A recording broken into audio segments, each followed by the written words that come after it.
Inna lillahi wa inna ilaihi raji'un.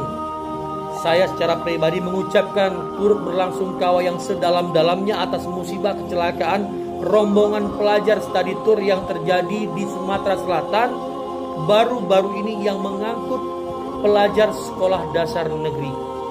Belum selesai masalah kecelakaan-kecelakaan beberapa waktu yang lalu yang berkali-kali terjadi. Kali ini kembali terjadi musibah kecelakaan bis yang membawa rombongan study tour anak-anak pelajar sekolah dasar negeri. Marilah kita berkaca tentang apa yang telah terjadi di masa lalu, jangan sampai terjadi di masa depan. Jangan terulang lagi. Maka stop yang namanya study tour. Tidak ada pengecualian. Sudah banyak korban berjatuhan. Pagi Pak, pendapat Bapak tentang larangan study tour apakah setuju atau tidak? Wah, kalau saya tidak setuju itu. Alasannya kenapa? Alasannya berdampak ke semua pelaku wisata itu. Contohnya kayak driver, kita nanti income kita buat orang di rumah gimana? Terus ada lagi kayak rumah makan, pusat oleh-oleh. Nah, itu kan nanti banyak di situ juga. Nanti berdampak perekonomian pada pegiat wisata ya? Iya, betul. Intinya Bapak tidak setuju? Saya tidak setuju itu kalau study itu dihapus. Oke, berarti tidak setuju ya? Oke, terima kasih banyak ya Pak ya. Oke. Mas, pendapat Anda tentang larangan study tour apakah setuju atau tidak? Larangannya kami tidak setuju. Alasannya apa? Karena bisa mempengaruhi pengusaha wisata, pelaku wisata seperti kami ini. Terus sebagai kami tidak setuju larangan wisata. Nanti UMKM usaha di sekitar wisata nanti bisa berpengaruh juga. Intinya sampean tidak setuju ya dengan larangan study tour ya? Tidak setuju. Baik, terima kasih banyak ya Mas ya. Ya, siap. Pendapat Anda tentang larangan study tour apakah setuju atau tidak? Kalau saya sih tidak setuju. Alasannya apa? Karena tour leader udah jadi pekerjaan saya. Jadi kalau misalnya misalnya studi tour tidak diadakan, pekerjaan saya akan hilang. Jadi saya mau cari kerja lagi susah karena udah passion saya di situ. Oh, berarti tidak setuju ya? Ya, benar, saya tidak setuju. Oke, terima kasih. Pendapat Anda tentang larangan study tour apakah setuju atau tidak? Tidak setuju. Alasannya apa? Dampaknya banyak mempengaruhi, satu, pengemudi pariwisata Indonesia. Yang kedua, para pedagang di tempat-tempat wisata akan menurun. Oh, itu aja. Ya. Jadi intinya Anda tidak setuju? Saya tidak setuju. Oke, siap. Terima kasih ya Pak ya. Mas, sekarang kan lagi ramai larangan study tour ya. Pendapat sampean apa Mas, setuju atau tidak study tour dilarang? Kalau dilarang sih kurang setuju ya. Alasannya apa? Alasannya kan pendapatan kita kan dari situ. Kalau study tour ditutup nanti kita dapat penghasilan dari mana? Otomatis kan sektor pariwisata apalagi transportasi kan berkurang nanti. Jadi tidak setuju ya? Kurang setuju. Kurang setuju. Oke, harapannya apa harapannya? Harapannya ya jangan study tournya yang ditutup, tapi untuk pemilihan transportasinya yang lebih diutamakan lagi. Begitu. Mbak, ini kan lagi ramai nih larangan study tour nih. Pendapat Mbak nih tentang larangan study tour apa Mbak? Setuju atau tidak? Kalau itu saya kurang setuju. Ya. Alasannya apa? Nanti berdampak juga sama yang punya travel, apalagi BO juga. Nanti dampaknya di situ. Terus sama apa namanya pusat oleh-oleh, tempat oleh-oleh itu mungkin juga berdampak sangat di situ karena mungkin bisa jadi itu adalah mata pencaharian utamanya mereka di situ. Kalau dilarang nanti dampaknya kurang baik untuk perekonomian masyarakat yang apa namanya cari mata pencahariannya di situ gitu loh. Berarti Mbak intinya tidak setuju? Iya, saya tidak setuju. Oke, siap. Makasih ya Mbak ya atas waktunya. Siang. Kalau seandainya study tour dilarang, bagaimana dengan nasib teman-teman kita yang punya usaha tour travel, rumah makan, catering, penginapan, toko oleh-oleh, pedagang yang ada di tempat wisata, semua pasti kena imbasnya juga. Apalagi saya sebagai pengemudi bus pariwisata pasti kena imbasnya juga. Mana anak saya sebentar lagi mau masuk sekolah, mana belum ada biaya, mana belum beli tas, seragam, sepatu, buku, mana anak saya satu lagi minta kuliah di luar negeri, pada usianya masih 7 tahun. Pusing saya lama-lama ya. Jangan dilarang ya.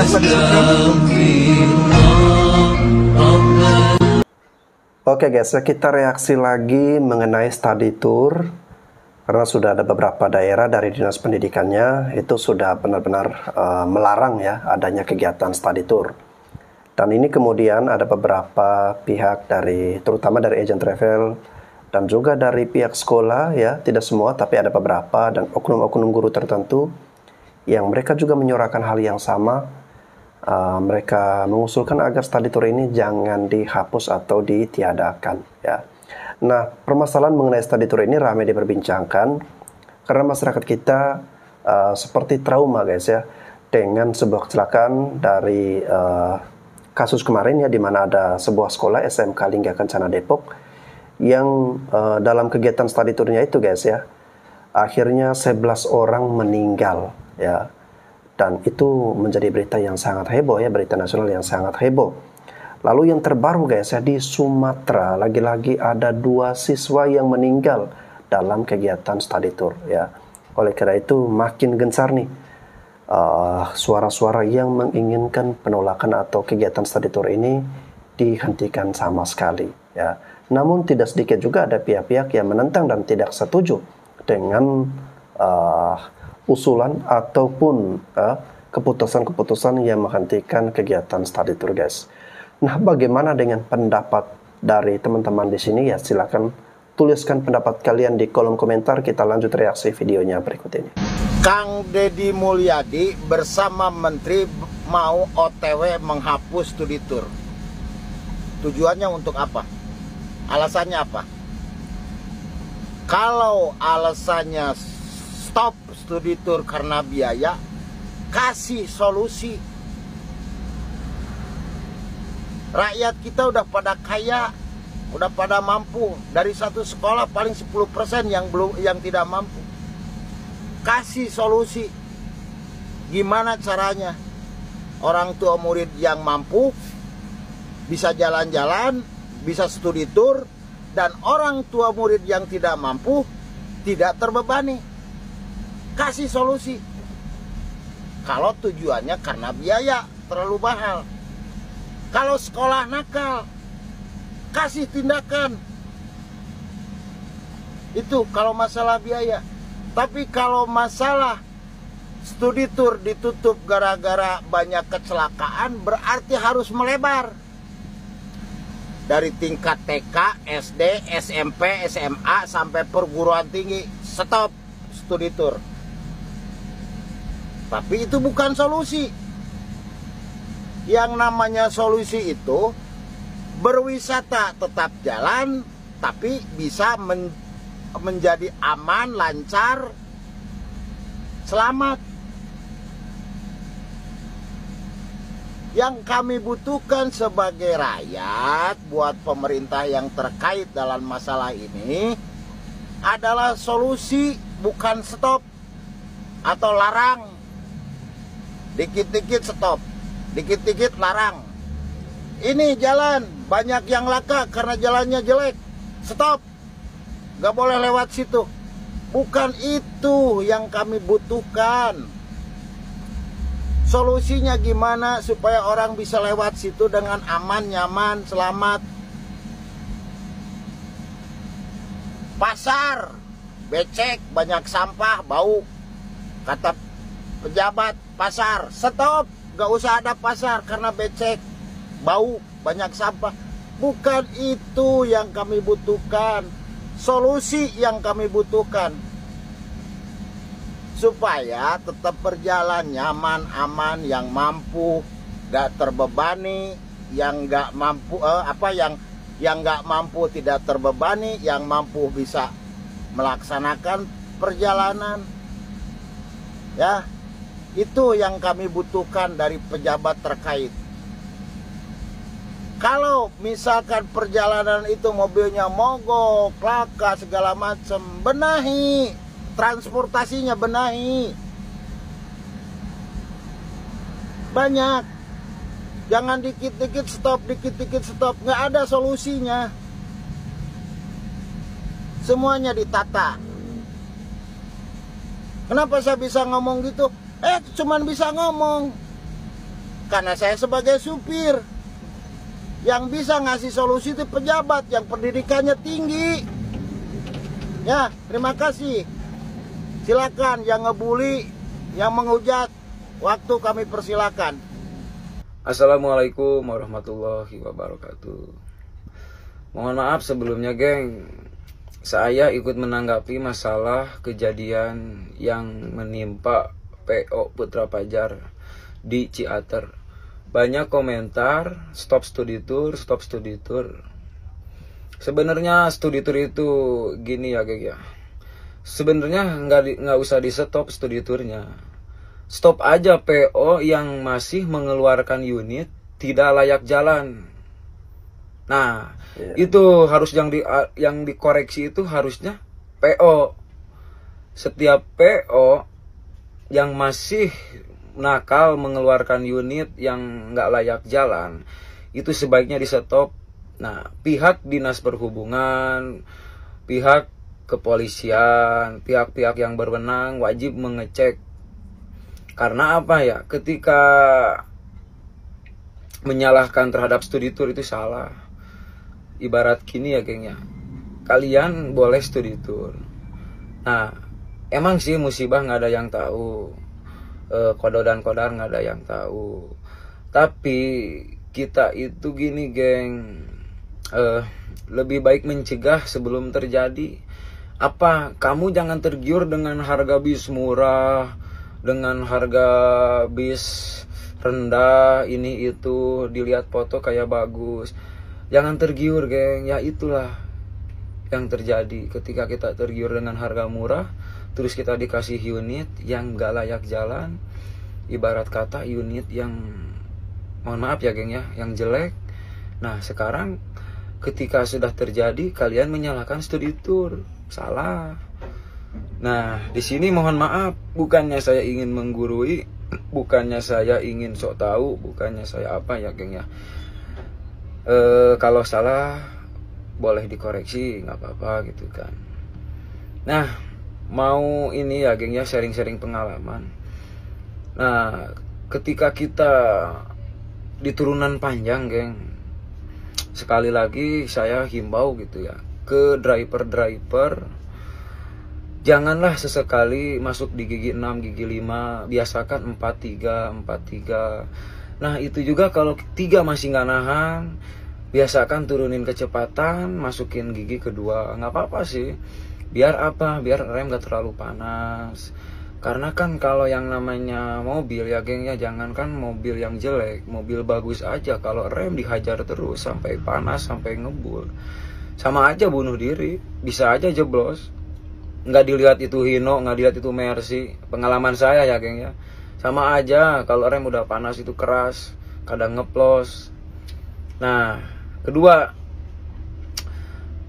kita harus rajin ngecek komponen-komponen rem. Contoh seperti Hino harus rajin nyetempet, seperti Aspirodo harus rajin ngecek, rajin ngamplas, rajin nyetempet, kayak per Pirodo ya, kayak cek kampas. Karena apa ya, maaf ya, seperti Hino itu rentan geng, rentan ngejepluk remnya kalau kita nggak rajin nyetempet, nggak rajin cek per, nggak rajin nyetempetin Aspirodo.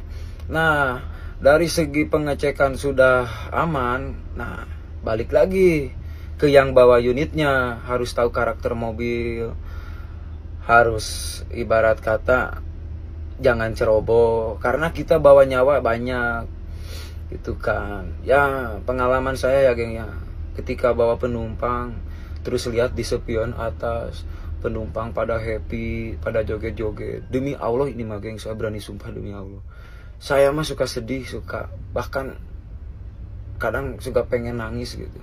Ya Allah, melihat orang bahagia gitu kan, mohon gitu, saya suka ngedoa gitu geng, selamatkan saya di perjalanan ya Allah.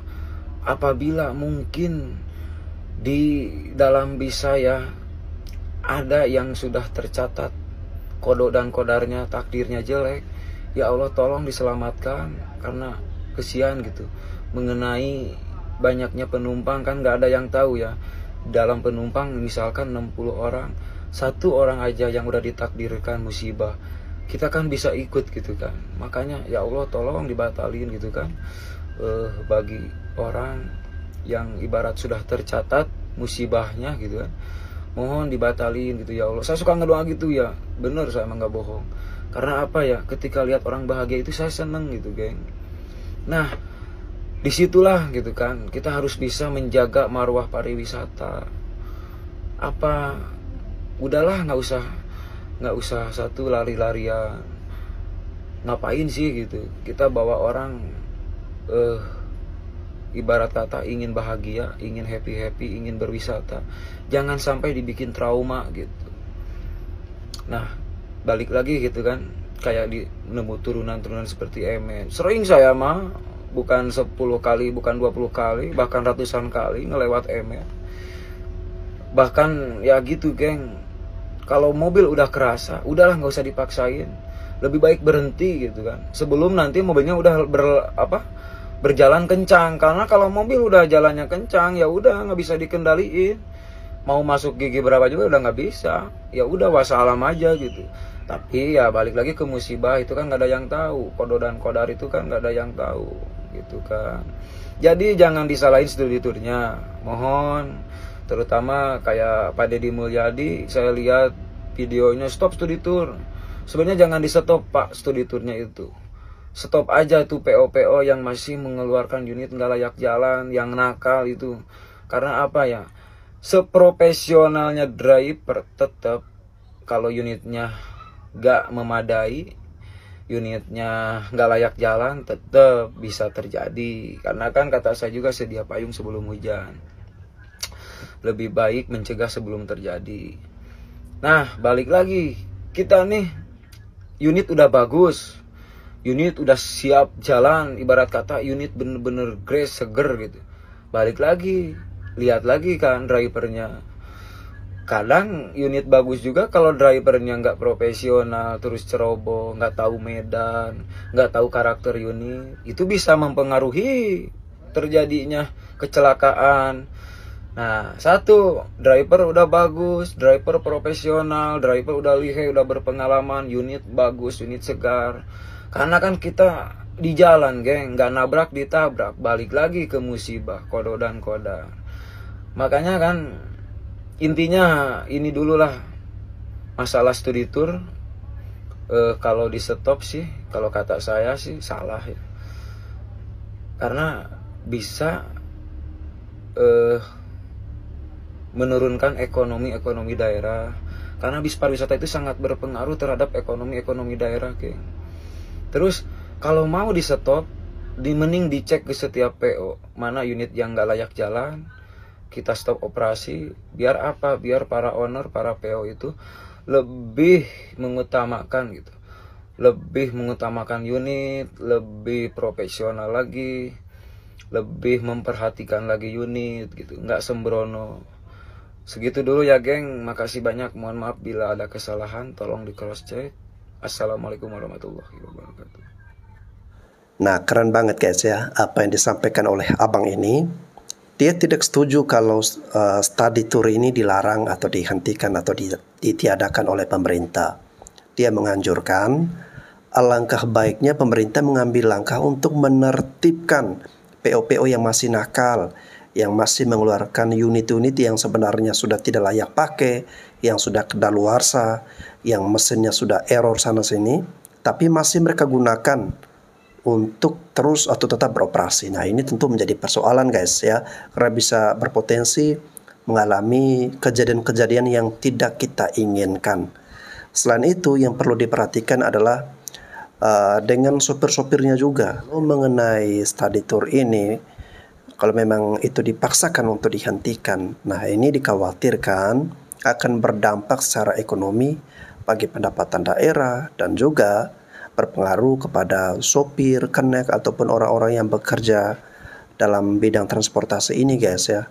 Dan juga akan mematikan ekonomi dari pusat-pusat atau toko-toko yang biasa menyediakan oleh-oleh atau warung makan, rumah makan dan sebagainya, tentu akan berdampak ya.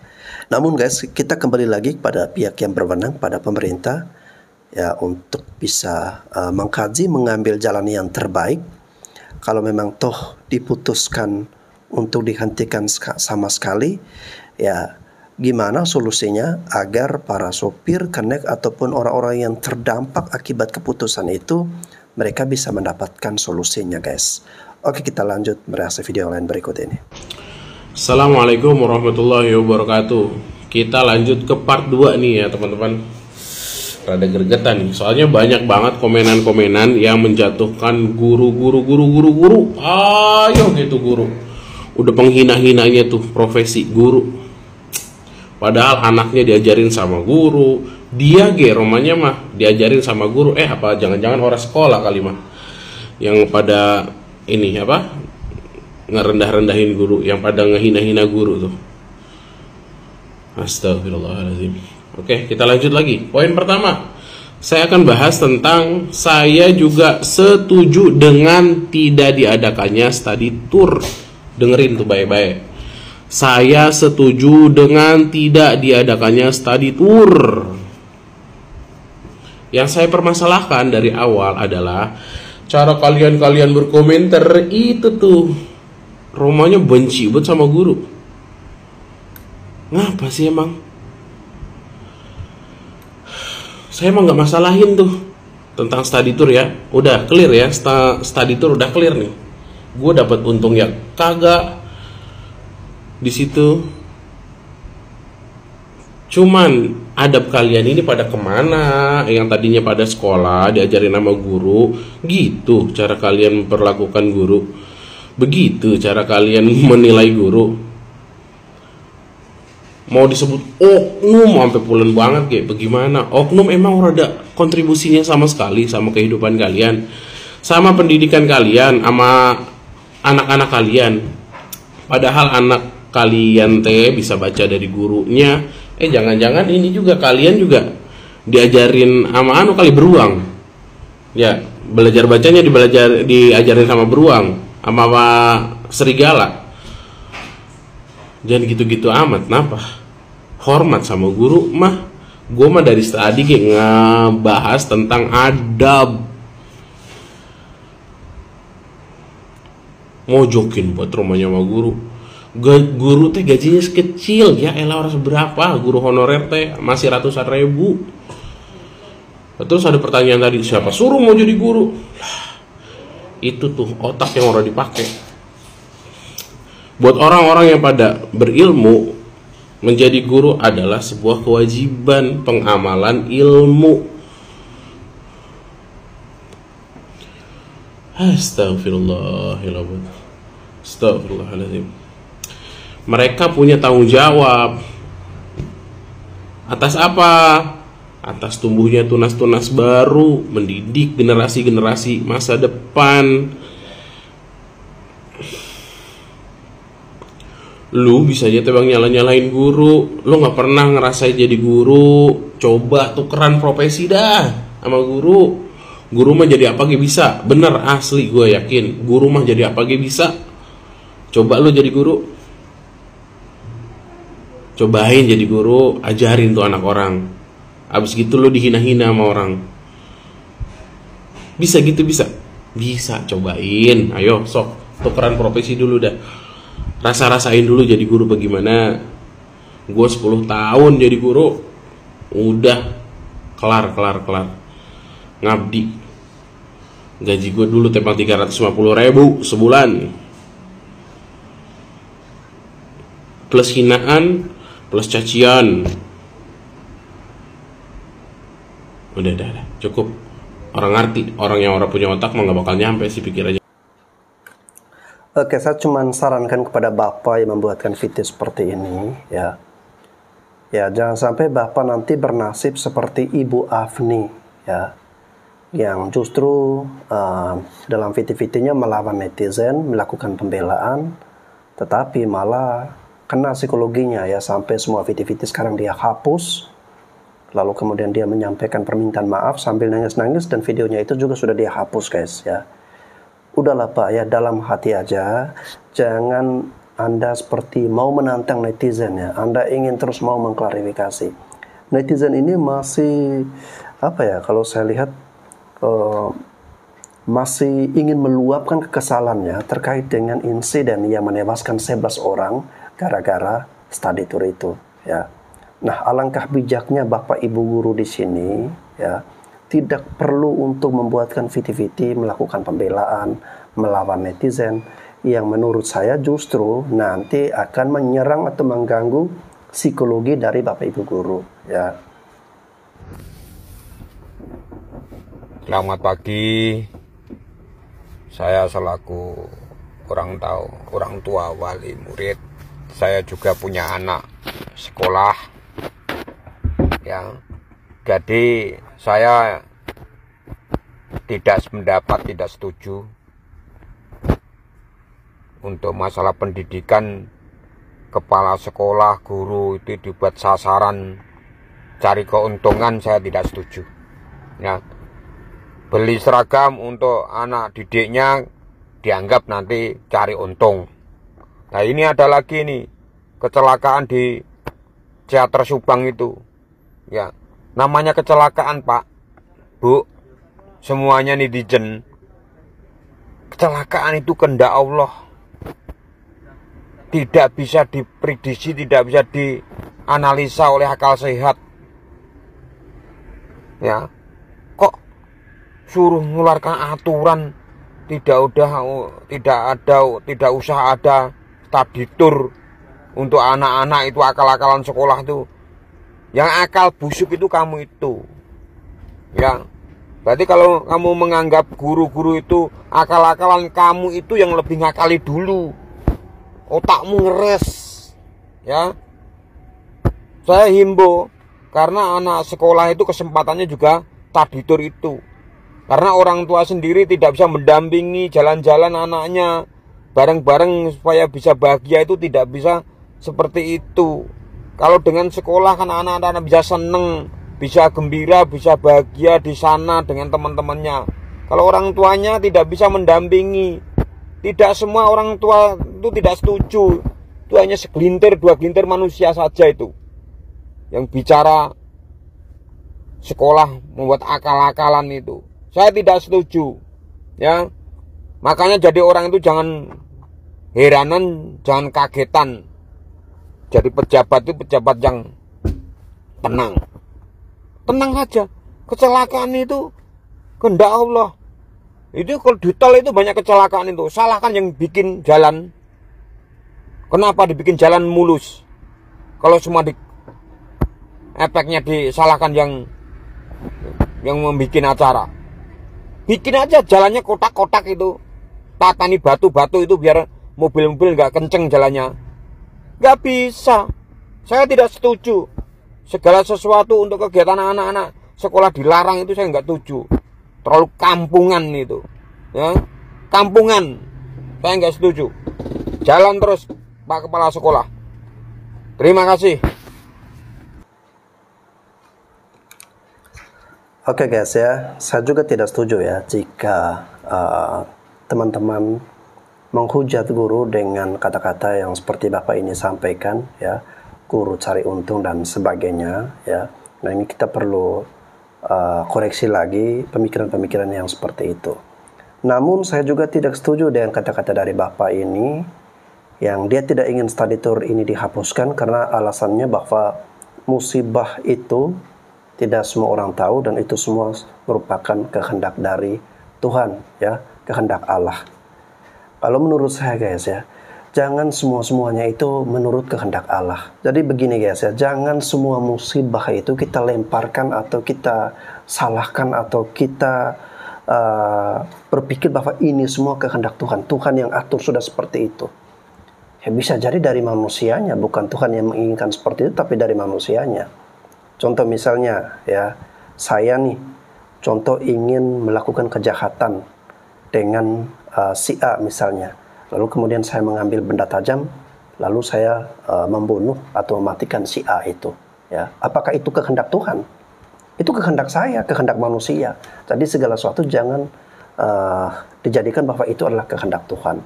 Kalau misalnya musibah, ya, maukah Bapak jika anak Bapak ini saya letakkan di tengah-tengah jalan, ya, di tengah-tengah jalan yang ramai, lalu di situ ada lalu lalang kendaraan-kendaraan besar, tronton dan sebagainya, sambil saya berkata, ya musibah itu adalah kehendak Allah. Kalau Allah tidak berkehendak, dia pasti tetap hidup. Itu kan konyol dan bodoh juga. Musibah itu kita semua tidak tahu, ya, tetapi kita bisa mencegah. Paling tidak kita bisa meminimalisir, ya. Bukan berarti kita merasa bahwa oh musibah itu kehendak Tuhan. Kita tidak ada yang tahu. Lalu kemudian Anda menantang, Anda mencoba-coba musibah, Anda seperti mengundang musibah. Anda kayak tidak waspada, Anda tidak peduli dengan bahaya-bahaya yang mengintai. Tapi Anda tetap... Maaf Pak Guru, yang lagi dibahas soal diharuskan ikut studi tour, kalau nggak ikut nggak dapat nilai atau harus tetap bayar. Oke bro, makasih komentarnya. Kalau gitu kita bahas topik yang ini, yang tentang studi tour nggak ikut harus tetap bayar atau nggak dapat nilai, kayak gitu-gitulah. Seperti itu ya. Oke, sebelumnya saya mau memberikan informasi dulu kalau saya sebagai guru secara pribadi ya, kalau aku sendiri itu nggak pernah akan membebankan siswa atau anak didik saya di kelas. Contoh misalkan saya suruh bawa sesuatu untuk dikerjakan di sekolah, misalkan beli karton apa, itu nggak pernah saya suruh bawa, karena memang saya berusaha agar tidak memberatkan, seperti itu ya. Tapi seperti itu kegiatannya ya mungkin kurang ya, karena untuk melakukan sesuatu tuh kita butuh modal barang, kita butuh modal beli sesuatu. Nah kalau saya bisa, saya yang belikan, saya pasti belikan. Kalau misalkan mungkin memang masih dapat saya tanggung seperti itu ya. Tapi kalau enggak, nggak usah bikin kegiatan seperti itu, karena prinsip saya ya ngapain kita bikin kegiatan kalau nggak ada dananya, seperti itu. Dan saya selalu berusaha untuk tidak memberatkan wali murid. Lanjut untuk topik seperti ini, saya secara pribadi berpendapat ya, mungkin ya dulu-dulu tuh ya, kalau misalkan kita mau bikin kegiatan, anggaplah studi tour, itu kan kita mau bikin kegiatan juga karena ingin memberikan experience atau pengalaman kepada siswa ya. Ini asumsi ya, jadi jangan bilang lagi semua guru gitu. Ini asumsi saya melihat pada saat saya jadi siswa dan sekarang saya jadi guru gitu loh. Ya bisa jadi tuh dulu guru-guru ya berembuk kayak gini. Kita bikin aturan deh misalkan ya. Jadi kalau misalkan kita mau bikin kegiatan yang bermanfaatnya untuk siswa, memberikan pengalaman untuk siswa, misalkan kita mau berkegiatan di luar nih ya, kita membuat list dana gitu ya. Kemudian yang menanggung itu adalah siswa, dari orang tua siswa gitu loh, disuruh bayar sekian, misalkan contoh 100.000. Kalau misalkan ada yang tidak bisa pergi, tetap bayar. Nah ini yang tetap bayar ini tuh sebenarnya untuk mempertegas. Nah, kenapa mempertegas? Ya biar siswanya bisa ikut, biar dia bisa mendapatkan experience yang sama dengan siswa lainnya. Di sini artinya mempertegas adalah agar dia bisa berusaha untuk ikut gitu loh. Jadi kayak bukan memaksa tapi berusaha. Saya yakin nih, karena saya pernah dapat di guruku dulu. H-1 sebelum benar-benar acara tersebut dilaksanakan, studi tour berangkat, H-1 tidak bayar, dia tetap tidak ikut dan tidak bayar gitu loh. Maksudnya dia nggak bayar. Paham nggak sih maksudnya? Maksudnya siswa ini nggak bayar, walaupun bahasanya di awal adalah kalau nggak ikut tetap bayar. Tapi karena memang yang nggak ikut cuma 1 orang atau 2 orang gitu ya, dia tetap nggak usah bayar. Karena memang kalimat itu tuh untuk mempertegas aja gitu loh. Maksudnya ya pasti orang tua, ya memang kalau kayak kita nyokolahin anak ya pasti kita bakalan berusaha untuk memenuhi kebutuhannya gitu loh. Pastilah kalau menurut saya berkaca dari orang tua saya juga nih. Sederhana-sederhananya orang tua saya dulu, kalau ada kebutuhan sekolah itu pasti dipenuhi walaupun dicari mati-matian. Kata kasarnya seperti itu ya. Tapi kembali lagi, menurut saya aturan tersebut itu adalah untuk mempertegas. Bayangin kalau misalkan seperti ini aturannya. Kita kan ceritanya niat baik nih ya, mau bikin experience nih pada siswa. Ya kalau misalkan nggak mau ikut, nggak usah bayar dah. Saya yakin 200% banyak yang nggak mau ikut. Banyak yang nggak mau ikut. Serius. Pasti tiba-tiba ya udah kayak nggak usah ikut kan, nggak bayar gitu loh. Kalau nggak bayar nggak usah ikut, ya udah nggak usah ini. Seperti itu. Jadi sebenarnya di sini intinya adalah ya kita mau bikin event, membangun pengalaman baru siswa bersama teman-temannya gitu loh ya. Dan itu juga bukan kegiatan setiap hari, tapi paling sekali setahun ya. Seperti itu sih aja sih. Agak susah sih ngomongnya, agak kalau masalah dana udah sensitif. apalagi yang lagi viral kasusnya nih ya. Gimana sih menurut kalian? Kalau dari aku seperti itu tadi ya, asumsinya itu adalah untuk mempertegas seperti itu. Oke guys ya, jadi itu adalah kalimat untuk mempertegas ya. Maksudnya begini, jika ada pihak sekolah yang menganjurkan ya untuk dilakukan studi atau study tour ini, lalu kemudian ada siswa yang tidak mau ikut, nah jika ada kata-kata dari guru yang terlontar seperti ini ya, yang nggak ikut tetap harus bayar. Nah, jangan keburu kemakan omongan itu ya. Itu cuman kalimat mempertegas. Jadi yang sebenarnya kalau yang tidak ikut ya tidak perlu membayar. Jadi ribet juga guys ya. Terkait dengan kebijakan untuk meniadakan atau mengeliminasi program study tour ini, karena melihat atau berkaca dari musibah yang menewaskan beberapa siswa-siswi. Nah, kalau memang pemerintah ingin mengambil kebijakan meniadakan program study tour ini, namun perlu memperhatikan solusi ya bagi orang-orang yang terkena dampaknya. Ya, misalnya dari agent travel ini, para sopir, kenek, ya ataupun UMKM yang terkena dampak. Nah, ini harus diberikan solusi, diberikan perhatian agar keputusan atau kebijakan tersebut jangan sampai merugikan dan membuat mereka menjadi kesulitan. Oke guys, itu saja pesan singkat ataupun masukan singkat dari saya. Mohon maaf apabila ada kesalahan. Saya Bastian Sebo, sampai jumpa lagi.